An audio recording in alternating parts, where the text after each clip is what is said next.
Do you experience regular heartburn? If so, you might be suffering from gastroesophageal reflux disease. In this video, we'll review the most common symptoms and how patients are diagnosed.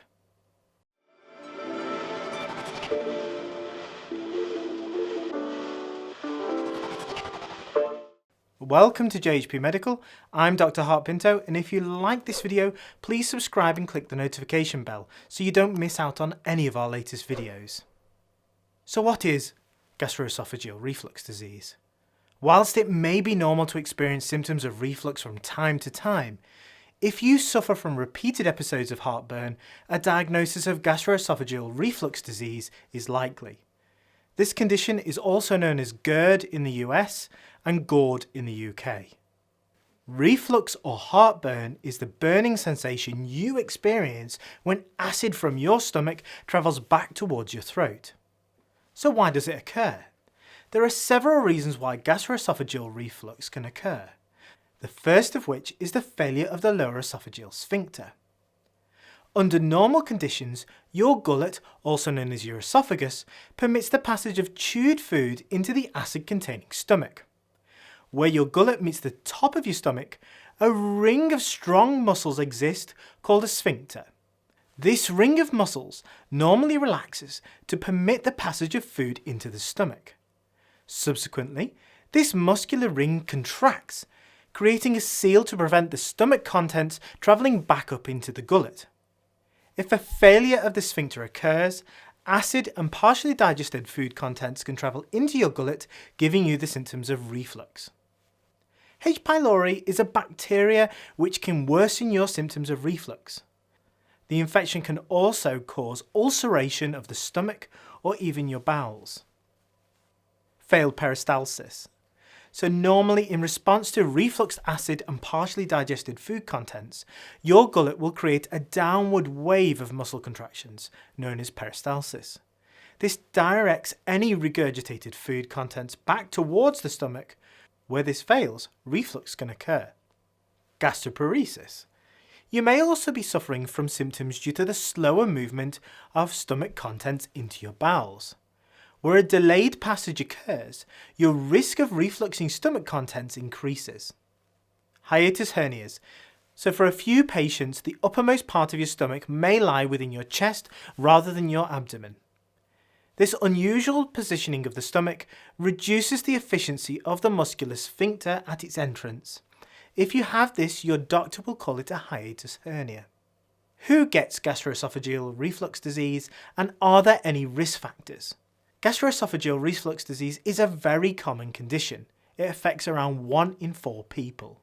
Several risk factors exist which increase the likelihood of you suffering from GORD or GERD, and these include if you are overweight, as this increases the pressure on your stomach. Pregnancy also puts pressure on the stomach as the baby grows. Patients who have the hiatus hernia previously discussed. If you experience increased levels of anxiety or stress, any conditions which may slow your stomach emptying, such as diabetes, any connective tissue disorders, if you're a smoker, or you consume spicy or fatty foods, or drink too much alcohol or caffeinated drinks. Gastroesophageal reflux disease is also associated with non-steroidal anti-inflammatories, such as ibuprofen. So what are the most commonly reported symptoms? The most common symptoms reported are usually heartburn, experienced as a burning sensation in your chest, and this may be worse after eating or lying flat at night. This may also be described as a chest pain. You may have some difficulty swallowing or have the sensation of a lump at the back of your throat.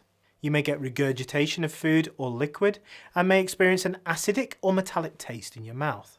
Less common symptoms you may experience are difficulty or pain when swallowing, tooth decay or bad breath from the damage from the stomach acid, excess salivation, a worsening of your asthma symptoms, a persisting cough, or hoarseness of your voice due to the irritation of your vocal cords whilst lying flat. Some patients may also note that they've got a poor quality of sleep and not feeling refreshed in the morning.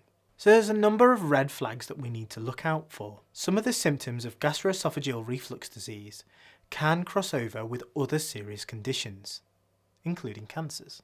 Therefore, it's especially important you are reviewed by your doctor, who will be able to ensure there isn't anything more sinister causing your symptoms. Please be aware, self-diagnosis can be dangerous, and you should seek professional medical assessment.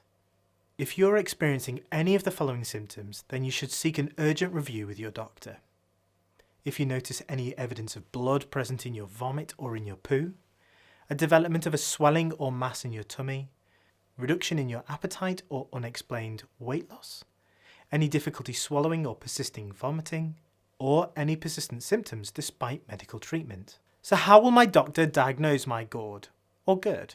A diagnosis of gastroesophageal reflux disease is a clinical one, made by your doctor after reviewing your symptoms and performing a thorough examination. As part of your workup, your doctor may perform additional investigations. The gold standard investigation is a 24-hour pH test, looking at the acidity in your gullet. In reality, this is rarely performed. The test requires a catheter to be placed into your gullet through your nose, and from this the acidity levels are then monitored throughout the day. Gastroscopy is a useful examination where a thin fibre optic camera is inserted via your mouth, allowing for visualization of your gullet and your stomach. At the same time, your doctor may take a sample to assess for the presence of H. pylori. As we know, H. pylori can worsen your symptoms of reflux and has the potential to cause ulceration. This can be seen on your gastroscopy. Your doctor can also test for this bacteria via a blood test, a stool test or a breath test.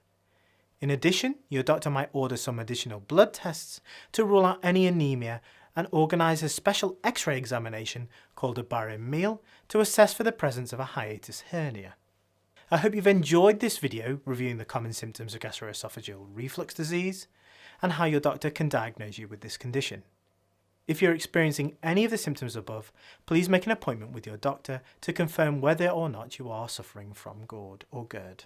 In our next video, we'll be looking at the management of gastroesophageal reflux disease, including lifestyle factors, dietary modifications, and medications which can help ease your symptoms. Thank you for watching. We hope you've found this information useful. If you've enjoyed this video, why not subscribe, click the bell, or write down below.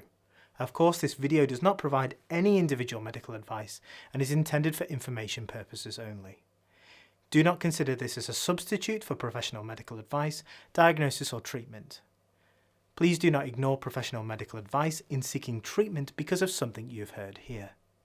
If you believe you may have a medical emergency, please call your doctor or ambulance service. Thanks for watching. See you next time.